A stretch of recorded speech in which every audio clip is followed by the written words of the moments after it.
Hello. This little tutorial is all about using quotations and making sure that if you have a process and a system in place, you'll always be able to write plenty, providing you choose the right quotations.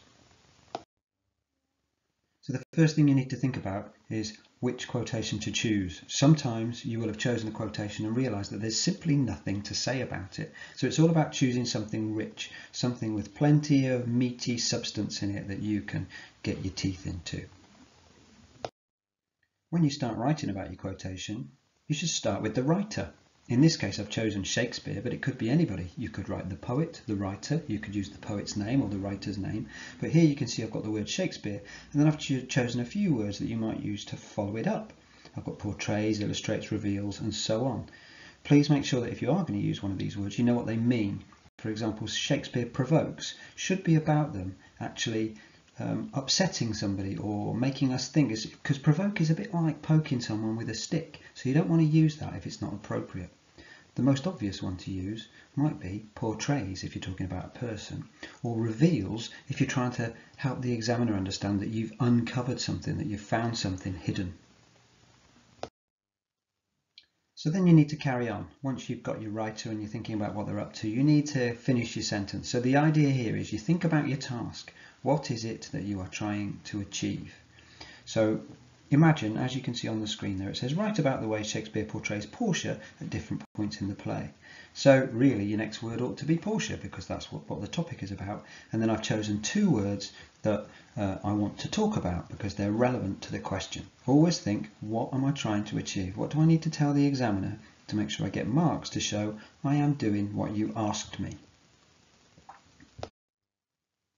Here I've used my quotation. You can see that I'm building my sentences up and I will eventually end up with a paragraph. So here it says Shakespeare portrays Portia as trapped and powerless.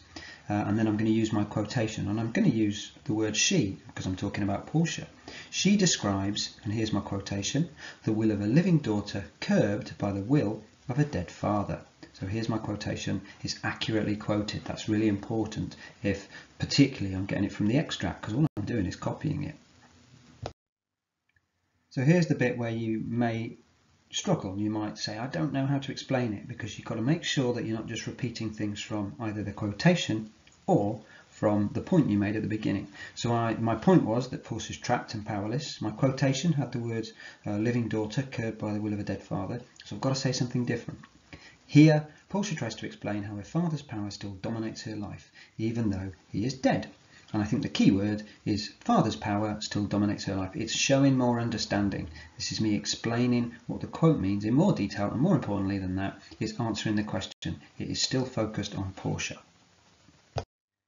Now, you might stop at the last slide and then move on to a completely different quotation. But it's also possible to go into more detail and to quote the quotation, in other words, to dig that little bit deeper. And the way to do that is to think back to the writer and use them again. So you can see I've got the repetition of the word Shakespeare here. Shakespeare uses the verb, so there we've got a little bit of technical terminology, curbed, which means stopped or controlled, to reveal how Portia feels about her situation. Still focused on Portia, still thinking about the language Shakespeare uses, and quoting the quotation. So I've got the word curbed in my first quotation, but now you can see it all on its own, one word.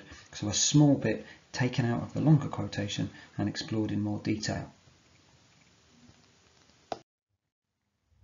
So I've used the word dig deeper, and that's what I want you to try and think about. This is my third reference to Shakespeare here. Now, you don't want to do this too often in any piece of writing, but if you want to show off, sometimes I've referred to it as going to town on a quotation and, throwing the kitchen sink at it and all phrases like that.